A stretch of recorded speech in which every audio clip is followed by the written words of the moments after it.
Like करें, हमारे channel को सब्सक्राइब करें और बेल आइकन जरूर प्रेस करें हमारी न्यू वीडियो सबसे पहले देखने के लिए। सब्सक्राइब करने के बाद ना घंटी बजा देना, ताकि जब भी मैं कोई न्यू वीडियो अपलोड करूं तो तुम्हारे फोन की घंटी भी बजे। Welcome to our YouTube channel. Don't forget to like, subscribe and share the videos. ये वीडियो पर्सनल। नमस्कार दोस्तों, मैं विवेक राघव आप सभी लोगों का अपने YouTube चैनल BST विवेक से ट्रिक पर स्वागत करता हूं और उम्मीद करता हूं आप सभी लोग स्वस्थ होंगे, ठीक होंगे। सभी प्रतियोगी परीक्षा, कोई भी प्रतियोगी परीक्षा है और अगर उसके अंतर्गत GS पोर्शन आता है, GS आता है, तो GS के अंतर्गत एक भाग आता है सामान्य विज्ञान। सामान्य विज्ञान आता है जिसके अंतर्गत भौतिक विज्ञान, रसायन विज्ञान और जीव विज्ञान से प्रश्न पूछे जाते हैं। उन्हीं से संबंधित लगभग जीव विज्ञान के पोर्शन से हम आज कुछ टॉपिक लेकर आए हैं और वो टॉपिक लगभग बहुत ही महत्वपूर्ण टॉपिक हैं। वहां से लगभग प्रश्न बनता है। तो हमारी वीडियो जो रहेगी, आज की जो क्लास है उसमें जीव विज्ञान से ही संबंधित कुछ महत्वपूर्ण टॉपिक लिए गए हैं और उनके बारे में जानेंगे, सीखेंगे और याद करेंगे। और परीक्षा में अगर प्रश्न मिलता है तो हम यहाँ से लगा सकते हैं। तो वीडियो को जरूर देखें और यदि हमारे YouTube चैनल को आप लोगों ने सब्सक्राइब नहीं किया हो तो हमारे YouTube चैनल को सब्सक्राइब कर लें, लाइक करें और अगर कोई चीज़ समझ में नहीं आती है तो कमेंट कर सकते हैं, कमेंट करें। दूसरी बात है कि यदि किसी को PDF की आवश्यकता है कि जो क्लास में या कोई क्लास लेते समय वीडियो में कोई चीज़ समझ में नहीं आती है लिखी हुई, तो वो PDF ले सकते हैं। और नंबर जो हमारे लगभग नंबर जो है वो है 9117773731 व्हाट्सएप नंबर पर मैसेज करें और टॉपिक लिखें। टॉपिक लिख करके वो PDF भेज दी जाएगी आप लोगों के पास। तो जिस किसी को अगर कोई वीडियो में कैसी भी कोई समस्या है तो वो PDF ले सकते हैं। वही PDF मिल जाएगी जैसा पेज लिखा हुआ होगा विद हल किया हुआ। तो शुरू करते हैं हम आज की अपनी क्लास और देखते हैं कि क्या है क्या नहीं है। तो आज की क्लास है हमारी सामान्य विज्ञान। तो सामान्य विज्ञान से संबंधित है। सामान्य विज्ञान की अगर बात करें तो उसमें तीन चीजें आती हैं, भौतिक विज्ञान, रसायन विज्ञान और जीव विज्ञान। ये कह सकते हैं फिजिक्स, केमिस्ट्री और बायोलॉजी। ये आते हैं पोर्शन। तो इनमें से हमने आज लिया है तो जीव विज्ञान लिया है। जीव विज्ञान में एक पूछा जाता है कि अध्ययन बताओ कि फूलों के अध्ययन, पक्षी का अध्ययन, कीट का अध्ययन, इनके अध्ययन को वैज्ञानिक नाम क्या दिया गया है, हम वैज्ञानिक भाषा में इनके अध्ययन को क्या कहते हैं।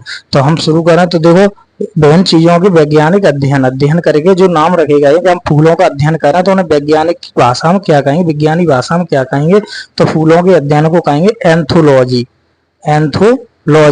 पक्षी का अध्ययन है जिसे कहते हैं हम आर्निथोलॉजी।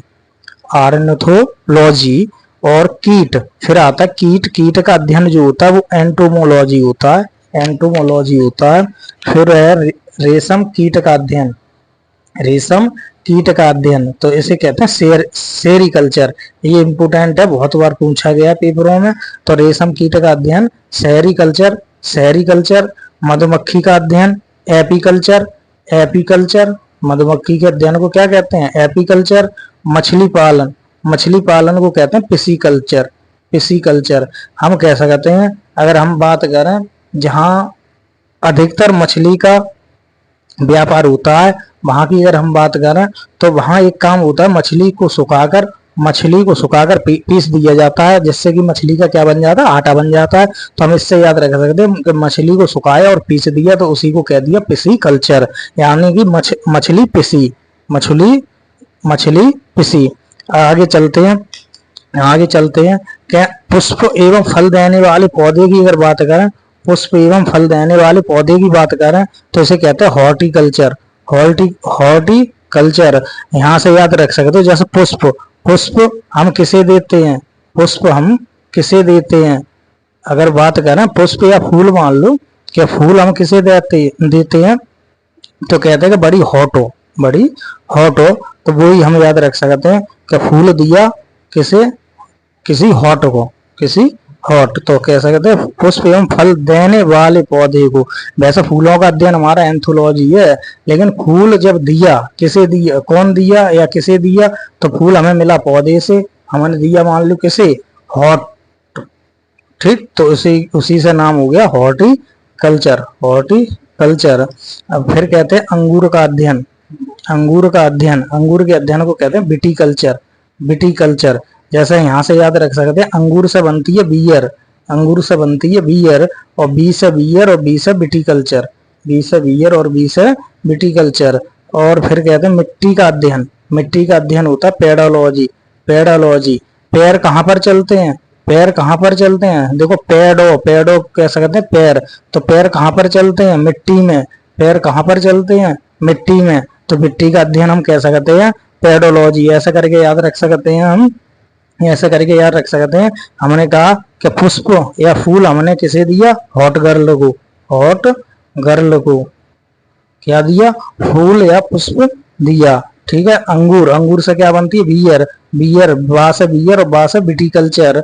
मिट्टी, मिट्टी में क्या चलते हैं हमारे, क्या चलते हैं मिट्टी में, तो पैर, तो ये कहते हैं पेडोलॉजी। सर्प, अब कहें क्या सर्प, तो ये कहते हैं सर्पेटोलॉजी। तो ये तो सर्प नाम है, तो सर्प पे ही नाम पे इसका वैज्ञानिक नाम है सर्पेटोलॉजी।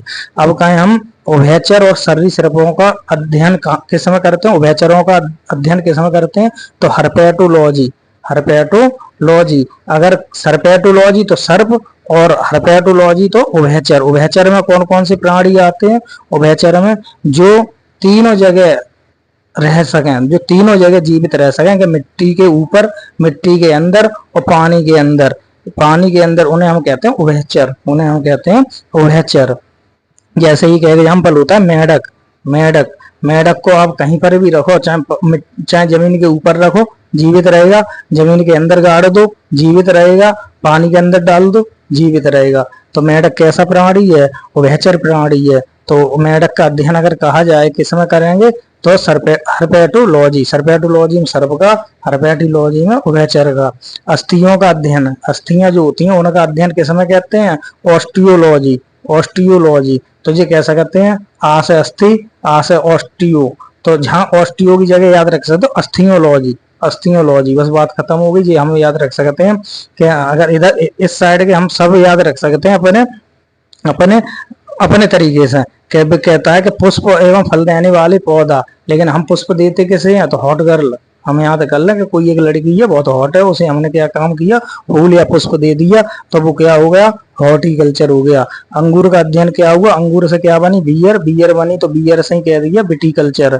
मिट्टी, मिट्टी में क्या पढ़ते हैं, पैर, तो वो हो गया पेडोलॉजी। सर्पों का सर्पेटोलॉजी, उभयचरों का हर्पेटोलॉजी, अस्थियों का ऑस्टियोलॉजी, ठीक है। और रेशम कीट का सेरिकल्चर, रेशम कीट का सेरिकल्चर। मधुमक्खी का एपीकल्चर, मधुमक्खी का एपीकल्चर। और मछली पालन के लिए हमने बता दिया कि मछली क्या होती है, सूख करके पिसती है, पीसी जाती है, तो इसी को कह दिया पिसीकल्चर, पिसीकल्चर। फूलों का अध्ययन एंथोलॉजी, और पक्षी का अध्ययन ऑर्निथोलॉजी, ठीक है। तो ये हो गया हमारा अध्ययन, ये हो गया हमारा अध्ययन। इनमें से ही कोई एक पूछा जाता है, इनमें से ही एक पूछा जाता है। इन्हें लगभग 1 या 2 बार लिखें, और या अपनी कॉपी पर लिख लें, या अपनी कॉपी पर लिख लें, जिससे कि ये याद हो जाए, आसानी से याद हो जाए। अगर 1-2 बार करेंगे याद, तो याद आसानी से हो जाएंगे। फिर देखें, अब विज्ञान में आते हैं कुछ रोग, कुछ रोग, क्या कौन सा रोग होता है और रोग किससे होता है। तो हमारे जो शरीर में जो रोग होते हैं वो या विषाणु जनित होते हैं, या जीवाणु जनित होते हैं, या प्रोटोजोआ जनित होते हैं, या कवक जनित यानी फंगस के रूप में होते हैं। फंगस के द्वारा हो सकते हैं, प्रोटोजोआ के द्वारा हो सकते हैं, विषाणु के द्वारा हो सकते हैं, और जीवाणु जनित रोग हो सकते हैं। तो बात करें कि जीवाणु जनित जो रोग हैं, जीवाणु जनित जो रोग हैं वो कौन कौन से हैं। तो पहले हम कहें हैजा, हैजा हमारा कैसा है, जीवाणु जनित रोग है, जीवाणु से हैजा फैलता है। फिर प्लेग, प्लेग भी किससे फैलता है, जीवाणु से फैलता है।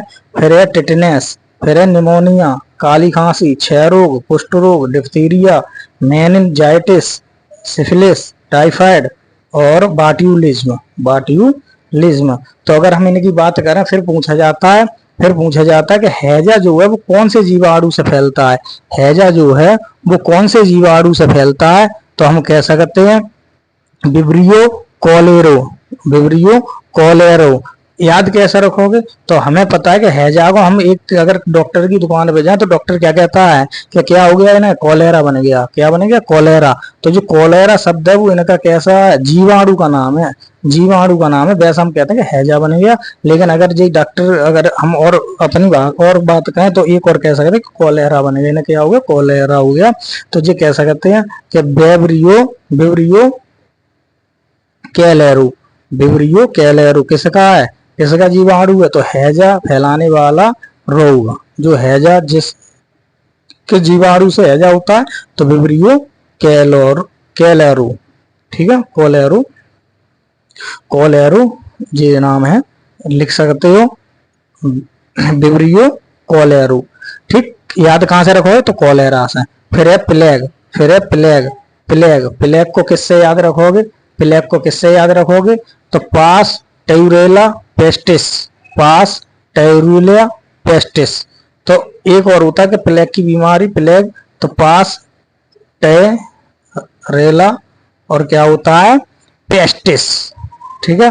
तो ये याद रखना है इसका नाम, कि जीवाणु जो प्लेग बीमारी जो फैलाता है जीवाणु, उसका नाम है पास टेरुला पेस्टिस। और फिर आता है अगला है टिटनेस, टिटनेस, टिटनेस। तो टिटनेस है बैसिलस टिटेनी, बैसिलस टिटेनी। तो देखो टिटनेस और टिटेनी बात है वो याद हो जाएगा।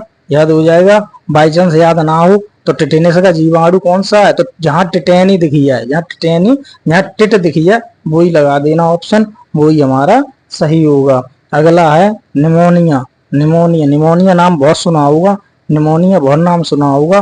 डिप्लोकोकस न्यूमोनी, डिप्लोकोकस न्यूमोनी, ये भी कह सकते हो, ये भी नाम आसानी से याद कर सकते हो क्योंकि इसमें हमें निमोनिया से ही संबंधित है, न्यूमोनी। फिर है काली खांसी, हेमोफिलस परट्यूसिस, हेमोफिलस परटूसिस। तो कैसी खांसी है, काली खांसी है, काली खांसी को हम याद रख सकते हैं हेमोफिलस परटूसिस। फिर है क्षय रोग को कैसे याद रखोगे, तो ट्यूबराकुलोसिस। फिर है कुष्ठ रोग को याद रखोगे माइक्रोबैक्टीरियम लेप्री। तो फिर है डिप्थीरिया को याद रखोगे कोरिनोबैक्टीरियम डिप्थेरी।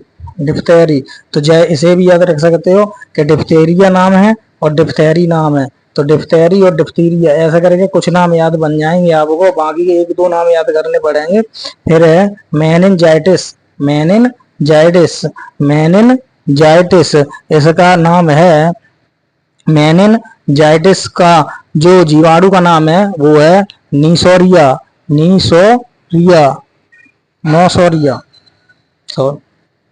ठीक है। फिर है सिफिलिस है ट्रोपोनीमा पैलेडियम, टाइफाइड की बहुत बीमारी सुनी होगी, टाइफाइड होता है साल्मोनेला टाइफी। देखो ये भी याद नाम आसानी से हो जाएगा, टाइफाइड, टाइफा और टाइफी, देखो है। तो फिर है बाट्यूलिज्म,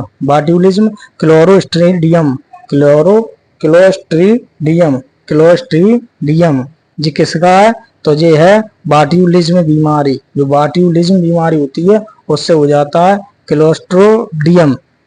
अब होती क्या है बाट्यूलिज्म, तो इससे क्या होता है, श्वास लेने में पीड़ा होती है, जो हम सांस लेते हैं तो हमारी जो सांस नली है उसमें कुछ हमें दिक्कत होती है सांस लेने में, और हमारा जो तंत्रिका तंत्र होता है वो भी कैसा होता है, इससे प्रभावित होता है। अब एक बार हम सबके बता देते हैं सबके बता देते हैं कि हैजा, हैजा से क्या दिक्कत होती है, तो आंत या आहार नाल में दिक्कत होती है, आंत या आहार नाल में दिक्कत होती है। इससे होता क्या है, दस्त होते हैं, तीव्र ज्वर आता है, निर्जलीकरण होता है, निर्जलीकरण होता है। ठीक है, पानी की निर्जलीकरण का मतलब है पानी की कमी हो जाती है हैजा में। तभी देखा होगा जब कॉलेरा बन जाता है तो डॉक्टर क्या काम करता है, बोतलें चढ़ाता है। तो बोतल किसकी पूर्ति करता है, वो पानी की पूर्ति करता है कि पानी की पूर्ति हो जाएगी तो हैजा कैसा हो जाएगा, ठीक हो जाएगा। इससे दिक्कत किसे होती है, तो आंत और आहार नाल को दिक्कत होती है। फिर आता है टिटनेस। टिटनेस से क्या होता है, मांसपेशियां दिक्कत में आती हैं हमारी, और तंत्र जो है वो भी, उसमें भी समस्या आ जाती, वो भी प्रभावित अंग है। शरीर में झटके लगाना, जबड़ा खुलना और बेहोशी सी हालत होना। शरीर में झटके लगने का मतलब ये है, जैसे देखा होगा दौड़े से पड़ना और जबड़ा खुलना और बेहोश हो जाना। फिर है अगला है निमोनिया। अगर निमोनिया की जब हम बात करते हैं तो निमोनिया किससे होता है, तो डिप्लोकोकस न्यूमोनी से होता है। प्रभावित अंग कौन सा है, तो इसका प्रभावित अंग, निमोनिया की अगर बात करें तो इसका प्रभावित अंग होता है फेफड़ा।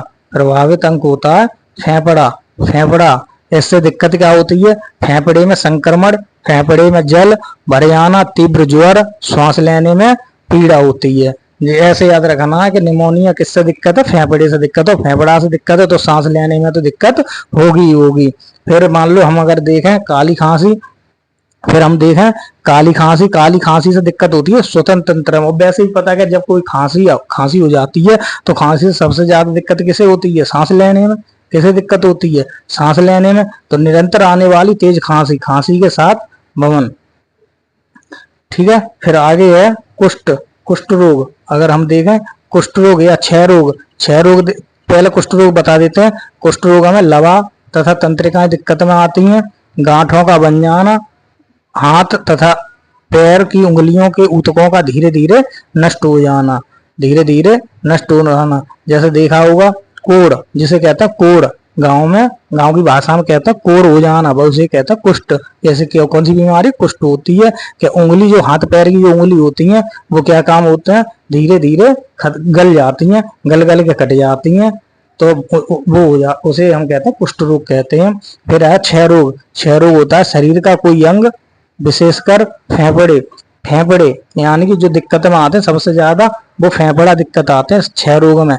इसमें दिक्कत क्या क्या होती है, कौन कौन सी लक्षण दिखाई देते हैं, कौन से में, क्षय रोग में क्या क्या परेशानी होती है, तो तेज बुखार आता है, खांसी होती है, शरीर में कमजोरी आती है, श्वास फूलना यानी सांस फूल जाती है। और जब हमें मान लो अगर खांसी ज्यादा आ रही हो, थूके, तो उसमें थूक में क्या है, अगर खून आता है तो हम कह सकते हैं कौन सी बीमारी का क्षय रोग हो सकता है। फिर आती डिप्थीरिया भी किससे संबंधित है, तो श्वास नली से संबंधित है। दम घुटने की, जैसे ऐसा लगता है जैसे दम घुट रहा है, डिप्थीरिया में ऐसा लगता है जैसे दम घुट रहा है सांस लेते समय, जैसे दम घुट रहा है सांस लेते समय। ठीक है, तो इतनी बात हमें याद रख के चल रही है। फिर आता है विषाणु जनित रोग कौन कौन से होते हैं, तो देखो पीलिया, पोलिया, रेबीज, हर्पीज, चेचक, एड्स, डेंगू, छोटी माता, इन्फ्लुएंजा और मेनिनजाइटिस। तो ये कह सकते हैं पीलिया किससे होता है, तो पीलिया ऐसा कौन सा विषाणु जो पीलिया फैलाता है, तो रोटा एवं नोरो। पोलियो, इसका पोलियो ही है।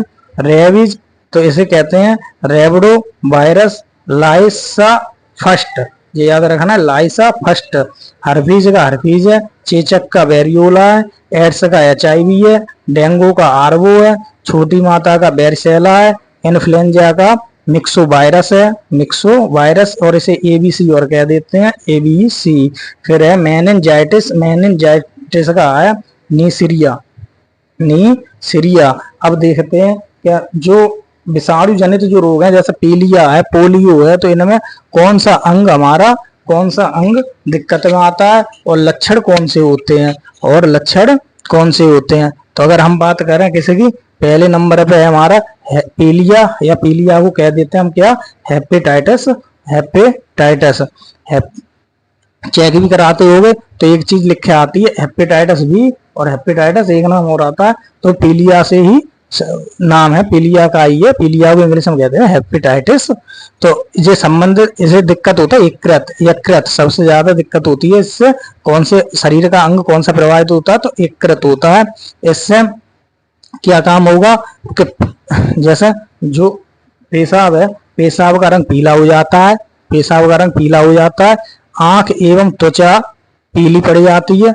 जैसा आंख आंख देखते हैं, आंख पीली, पहले के लोग जो हैं, पहले के लोग अगर देखे होंगे गांव में, तो वो देख कर बता देते हैं कि इन्हें कौन सी बीमारी है ना, पीलिया है। तो वो लक्षण देख लेते हैं कि ऐसे मान लो जिसे पीलिया है उसकी आंखें कैसी हो जाती हैं, पीली हो जाती हैं, पेशाब कैसी आने लगती है, पीली आती है, और त्वचा भी कैसी पड़ने लगती है, पीली पड़ने लगती है। तभी इसका नाम रख दिया पीलिया, पीलिया। फिर है पोलियो, फिर है पोलियो। अगर हम पोलियो की बात करें तो पोलियो की दिक्कत आती, पोलियो को लगभग ज्यादा जानते हैं, गला रीढ़ नाड़ी संस्थान पोलियो। इस समय दिक्कत क्या आती है पोलियो में, ज्वर आता है, बदन में दर्द होता है, रीढ़ की हड्डी आंत की कोशिकाएं नष्ट हो जाती हैं। पोलियो में बहुत सी दिक्कतें हो जाती हैं। क्या आंत जो होती है हमारी, जो आंत होती है, आंत कैसी हो जाती है, नष्ट हो जाती है, और नष्ट हो गई आंत तो फिर आदमी खतरे में पड़ जाता है। फिर अगला आता है रेबीज। रेबीज लगभग सभी को पता है कि रेबीज कैसे होता है। रेबीज होता है कि अगर कोई जानवर है, कोई पागल जानवर है, पागल जानवर अगर काट लेता है तो उसे हो जाती है रेबीज। रेबीज से क्या होता है, तंत्र का तंत्र, केंद्र जो सेंटर होता है तंत्र का तंत्र का, वो प्रभावित हो जाता है।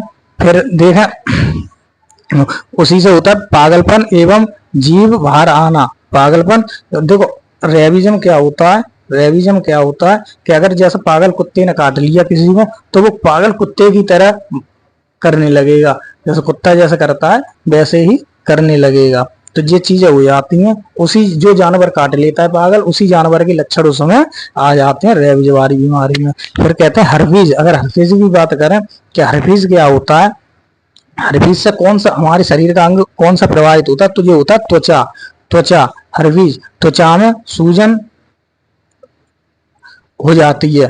क्या हो जाती है त्वचा में, अगर हर्पीज की बात करें तो त्वचा है, जो त्वचा है इसमें क्या हो जाती है, सूजन हो जाती है, इसमें सूजन हो जाती है, यानी त्वचा सूज जाती है, और भयानक दर्द होता है, भयानक वाला दर्द होता है। क्योंकि मेरे साथ मेरा दोस्त है, लगा उसे एक बार हर्पीज हुई थी, तो ऐसे मान के चलो भयानक, बहुत ही भयानक दर्द होता है हर्पीज में। तो हर्पीज की जो बीमारी वो किससे संबंधित है, तो त्वचा से संबंधित है। फिर आती है हमारी, फिर आती है चेचक, फिर आती है हमारी चेचक। चेचक से जो है, जो पूरा शरीर प्रभावित होता है। हमारे यहाँ लगभग कह देते हैं चेचक में जो दाने दाने छोटे छोटे जो दाने पड़ जाते हैं, और वो होता है किसके कारण, तो वेरियोला वायरस के कारण होता है। इसमें होता क्या, तेज बुखार आता है, और शरीर पर भित्तिकाएं, यानी शरीर पर जो है जो दाने पड़ जाते हैं उन्हें कहते हैं भित्तिकाएं, दाने पड़ जाते हैं, वे ये हमारे चेचक की बीमारी के लक्षण होते हैं। फिर आता है हमारा, फिर आता है चेचक, चेचक के बाद आता है एड्स, चेचक के बाद आता है एड्स। एड्स से संबंधित किससे होता है, तो रोग प्रतिरोधक क्षमता का नष्ट हो जाना, यानी कि रोग प्रतिरोधक जो क्षमता होती है हमारे शरीर में, जो रोग को रोकता है, तो वो कैसी हो जाती है, सब नष्ट हो जाती है, और शरीर हमारा कैसा होता है, सूखता चला जाता है। प्रभावित अंग कौन सा है इसमें, तो प्रतिरक्षा प्रणाली, WBC हमारे शरीर के अंदर दो कोशिकाएं होती हैं, RBC और WBC। तो WBC पूर्णतः नष्ट हो जाती हैं अगर किसी को एड्स हो जाता है। तो फिर आता है डेंगू। अगर डेंगू की बात करें तो डेंगू के बारे में तो लगभग ज्यादातर सब जानते ही होंगे कि संपूर्ण शरीर, खासकर सिर, आंख एवं जोड़, संपूर्ण शरीर पर तो असर पड़ता ही, सब पूरे शरीर पर ही असर पड़ता है, और सबसे ज्यादा जो असर पड़ता है वो पड़ता है सिर पर। सिर में दर्द होता है भयानक, आंख में और जोड़ में, जहां शरीर में पूरे जोड़ में दर्द होता है।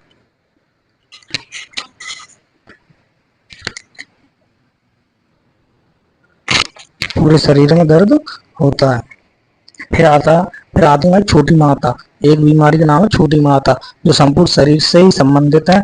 इसमें क्या होता है, हल्का बुखार आता है और शरीर पर क्या पड़ जाती, पित्तिकाएं। इसमें भी छोटी छोटी, इसमें छोटी छोटी क्या पड़ जाती है, पित्तिकाएं पड़ जाती है, दाने से पड़ जाते हैं। ठीक है, ऐसे करके हम याद रख सकते हैं अपने। फिर आता है इन्फ्लुएंजा। इन्फ्लुएंजा, इन्फ्लुएंजा के अगर बारे में देखें तो इससे संपूर्ण शरीर से ये भी संबंधित है, पूरे शरीर पर ही प्रभावित करता है। और इसमें क्या होती है, सबसे ज्यादा छींकें आती हैं और बेचैनी होती रहती है। इन्फ्लुएंजा में क्या होता है, सबसे ज्यादा छींकें आती हैं शरीर में, हमारी छींकें आती हैं सबसे ज्यादा, और बेचैनी होती रहती है। इन्फ्लुएंजा में बेचैनी होती रहती है। अब आगे देखें प्रोटोजुआ जनित रोग। प्रोटोजुआ जनित रोग, प्रोटोजुआ से होने वाले रोग। तो इसमें सबसे पहला पेचिस, अतिसार, कालाजार, सोने की बीमारी, मलेरिया, पायरिया, फाइलेरिया और अतिसार हो गया है। अतिसार हो गया है, अतिसार। तो एक चीज याद रखना, डिफ्थीरिया को छोड़ गए, डिफ्थीरिया को छोड़ गए, बाद बाकी जितनी भी रिया हैं, बाद बाकी जितनी भी रिया हैं वो सब किससे होती हैं, प्रोटोजुआ से होती हैं, प्रोटोजुआ से होती हैं। जैसा अगर कही जाए जो डिप्थीरिया, केवल डिप्थीरिया किससे होती है, तो जीवाणु जनित। डिप्थीरिया जो है वो हमारी कैसी है, जीवाणु जनित रोग है। और बाद बाकी जितनी रिया, मलेरिया, पायरिया, फाइलेरिया और भी लवेरिया कह दो, लवेरिया, ये सब किससे होंगी, प्रोटोजुआ से, प्रोटोजुआ जनित रोग हैं। लेकिन लवेरिया कोई रोग नहीं होता है, लेकिन जैसे हो जाए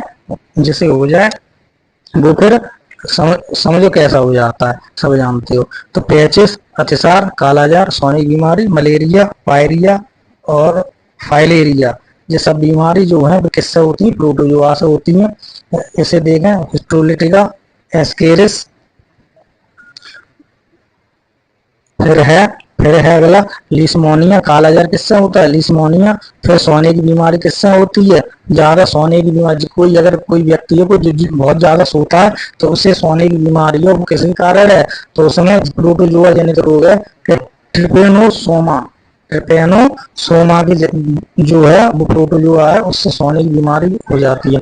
मलेरिया, मलेरिया किससे होता है, प्लाज्मोडियम, प्लाज्मोडियम। पायरिया किससे होता है, जिंजबेलिस, जिंजबेलिस। प्लाज्मोडियम से मलेरिया होता है। और फाइलेरिया किससे होता है, बूचेरिया बैंक्राफिटाई, बूचेरिया बैंक्राफिटाई। ठीक है, ये चीजें हैं जो प्रोटोजुआ जनित रोग हैं, प्रोटोजुआ जनित रोग हैं। तो अगर हम प्रोटोजुआ जनित रोग की बात करें तो कितने रोग हो जाते हैं, तो प्रोटोजुआ जनित रोग होते हैं हमारे।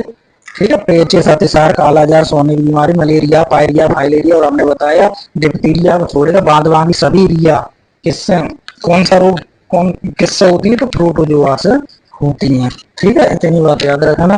प्रोटोजुआ की बात करें, जो मलेरिया है, अगर हम पेचिस की, अगर हम पहले पेचिस की बात करें तो पेचिस क्या है, यह एंटी अमीबा हिस्टोलिटिका नामक प्रोटोजुआ के कारण होता है। ठीक है, जो हमने लिखा दिया कि किससे होता है, हिस्टोलिटिका, प्रोटोजुआ नामक किस होता है। यह एक किससे, अब होता क्या है इसमें, पेचिस में होता क्या है, लगभग ज्यादातर लोग यह नाम सुना होगा, सबने नाम सुना होगा कि पेचिस कौन सी बीमारी होती है, तो यह परजीवी बड़ी आंत के अगले भाग में रहते हैं। इसमें औषधि मस्तिष्क में पहुंचकर शहरी ब्रोस्पाइनल ग्रम में पहुंच जाते हैं। सो यहाँ क्या हो जाता है, पेचिस हो जाता है। फिर अगर देखें अतिसार, अगर हम बात करें कि अतिसार जो होता है, हमारा जो अतिसार होता है, इस अतिसार की बात करें तो इस रोग का कारण आंत में मौजूद एस्केरिस, ठीक है, ल्यूम्ब्रिकाइडिस नामक अंतः परजीवी प्रोटोजुआ है, जो घरेलू मधुमक्खी द्वारा प्रसारित होता है। अच्छा, ये देखो अतिसार की बात करें तो ये जो है ये किसके द्वारा होता है, घरेलू मधुमक्खी के द्वारा होता है। ठीक है, इतनी बात करें। फिर देखें हम सोने की बीमारी, अगर सोने की बीमारी करें तो हमने बता दिया ट्रिपेनोसोमा नामक जो प्रोटोजुआ है उसके कारण यह बीमारी होती है। यह प्रोटोजुआ सीसी मक्खी में रहता है। कौन सी मक्खी में रहता है, ये भी मक्खी के द्वारा रोग होता है, मक्खी। और कौन सी मक्खी, तो सीसी मक्खी। कौन सी मक्खी, सीसी मक्खी।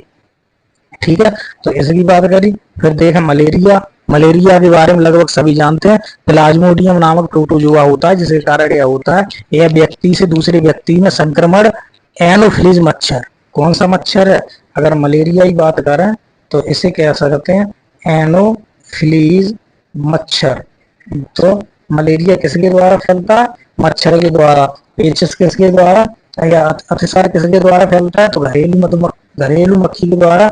और सोने की बीमारी किसमें होती है? तो मक्खी होती है। और वो कौन सी मक्खी होती है? तो सीसी मक्खी होती है। ठीक है, इतने लगभग याद रखो। पायरिया तो लगभग सभी जानते हैं। तो पायरिया कहाँ होती है? तो यह मसूरों का रोग है, यह मसूरों का रोग है और जिंजीबेलिस नामक प्रोटोजोआ के कारण होता है। ठीक है, जैसे देखा होगा कि जैसे किसी के मुंह से बदबू आती है तो हम कहते हैं कि उसे कौन सी बीमारी है? पायरिया की बीमारी है। ठीक है, फिर देखें फंगस वाले रोग, कवक से जनित रोग। तो दमा,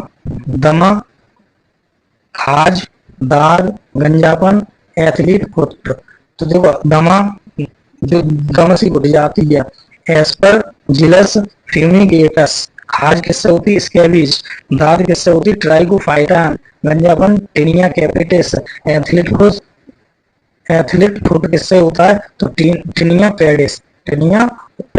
तो एक चीज जो कवक की बीमारी तुम याद रख सकते हो, वो याद रख सकते हो रेल्स है। किससे याद रख सकते हो? रेल्स है। क्या अगर हम बात करें रेल की, जैसा रेल में जब कोई दवा बेचने आता है, खुजली की दवा बेचने आता है तो वो कैसे कहता है? दाद खाज खुजली, दाद खाज खुजली। तो जितने नाम वो लेता है, वो सब किसकी बीमारी है? तो कवक और फंगस की बीमारी है वो।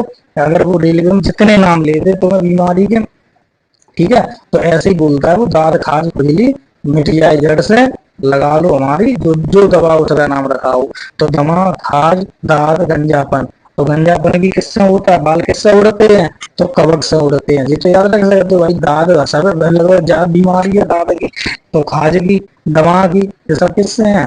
तो फंगस है। एथलीट फुट का मतलब ये होता है कि जो पैर होते हैं, पैर में सुइयां आ जाती है, पैर फटने लगते हैं। तो ये बीमारी जो है वो है हमारी एथलीट फुट। ये बीमारी। अब बात करिए मैंने बीमारी की, किसी बीमारी की।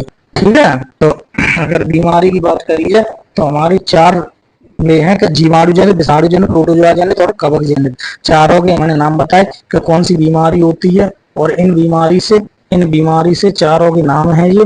और इन बीमारी से कौन से जीवाणु, तो जीवाणु का नाम बताया, विषाणु का नाम बताया, प्रोटोजोआ का नाम बताया, और कवक है तो कवक का नाम बताया। ठीक है, अब आगे चलते हैं। हम अब अगला टॉपिक देखते हैं। अगला टॉपिक है हमारा विटामिन। तो विटामिन की बात करें तो विटामिन की खोज, अगर सबसे पहले विटामिन की खोज किसने की? तो खोज की एक वैज्ञानिक फंक वैज्ञानिक ने खोज की। इन्हें हम क्या कहते हैं? तो हम अपने शरीर का उत्प्रेरक, विटामिन हमारे शरीर का क्या कहलाते हैं? तो उत्प्रेरक कहलाते हैं, जो वातावरण में सामान्य अवस्था में पाए जाते हैं। शरीर में इनकी आवश्यकता रोज तथा बहुत कम मात्रा में होती है। इसका मतलब ये है कि हमें रोजाना विटामिन चाहिए, चाहे बेशक थोड़ी मात्रा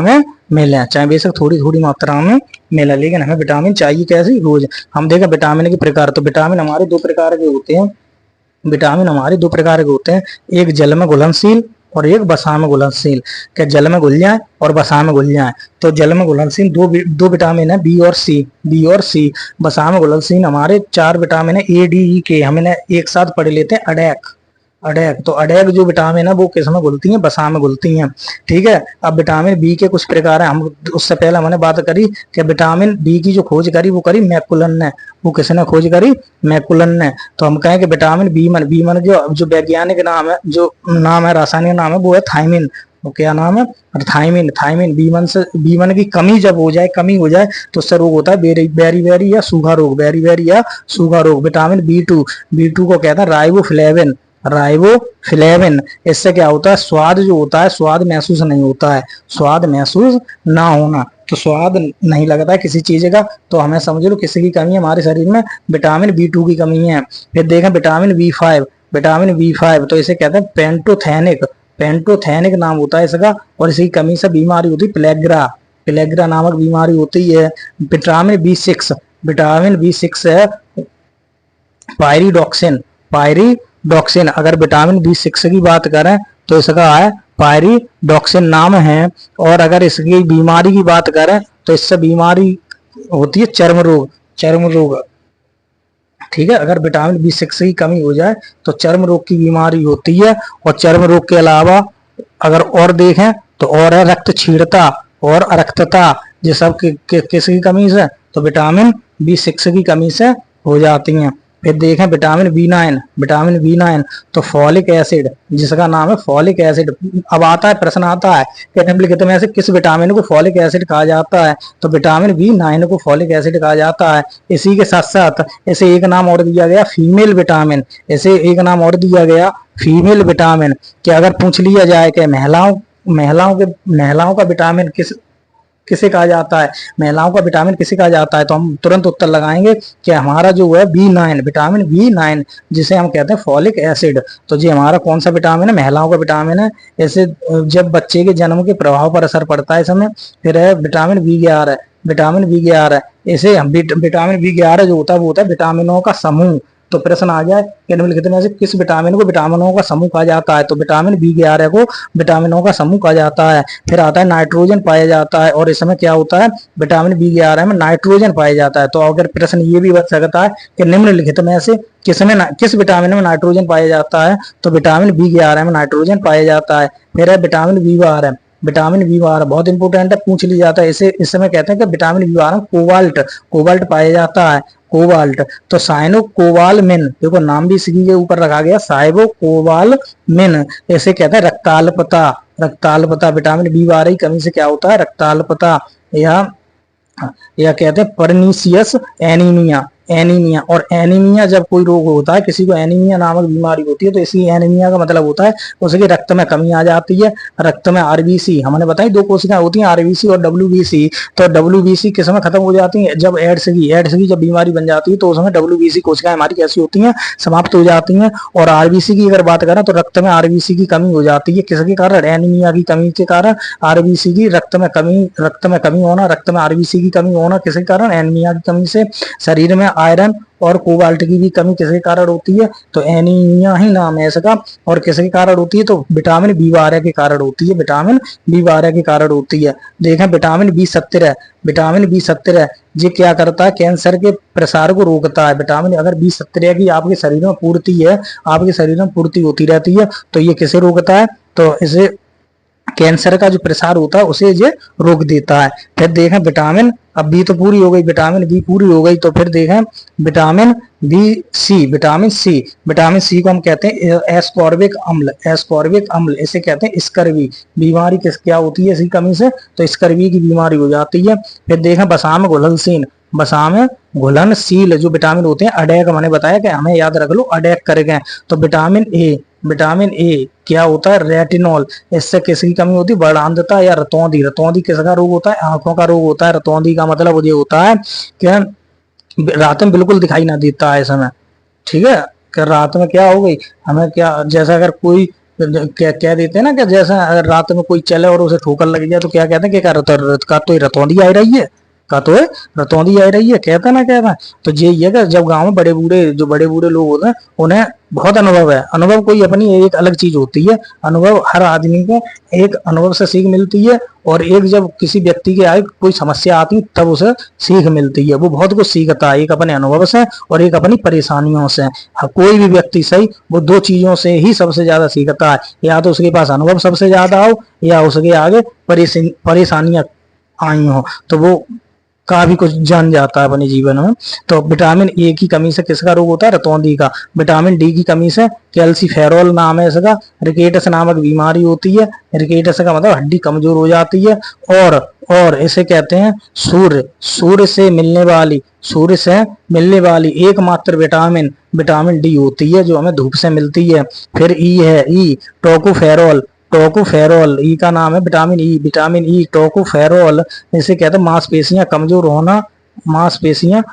होना। या पीलिया की शिकायत किससे होती है, तो विटामिन ई की कमी के कारण होती है। फिर है विटामिन के तो नेफ्थोक्विनोन, इसे क्या होता है, हीमोफीलिया, जैसा रक्त का देर से जमना, तो हम कह सकते हैं विटामिन के जो है विटामिन के, तो विटामिन के कारण क्या होता है, जो रक्त है, रक्त का थक्का कैसा होता है, देर से जमता है। ठीक है, तो इतनी बात है कि जी विटामिन की बात करी हमने। विटामिन दो प्रकार की होती हैं, जल में घुलनशील और वसा में घुलनशील। ठीक है, तो हमने दो चीजें, तीन चीजें पढ़ी विज्ञान में लगभग में, कि अध्ययन पढ़ा, रोग पढ़ा और विटामिन पढ़े। अगली बात ये आती है कि अगर किसी को पीडीएफ की आवश्यकता है, अगर किसी को पीडीएफ की आवश्यकता है, ऐसे में कोई समस्या ना है, तो इस नंबर पर संपर्क करें 9917777375 9917777375 इस पर मैसेज करें और मैसेज में वो नाम लिखें किसकी पीडीएफ आपको आवश्यकता है, तो वो पीडीएफ बना कर आपके पास भेज दी जाएगी। ठीक है, बाकी चैनल को क्या करें, चैनल को सब्सक्राइब कर लें और जो घंटी आती है वो घंटी दबा लें, जिससे कि हमारी जो आगामी जो वीडियो हो वो एकदम आपके पास उसकी सूचना पहुंच जाए। बाकी ईश्वर सबकी मदद करे और तैयारी सबकी बढ़िया हो, पेपर भी सबका अच्छा हो और सभी को और जो परीक्षा दें उस परीक्षा में सफलता अवश्य मिले। आज के लिए बस इतना ही, धन्यवाद।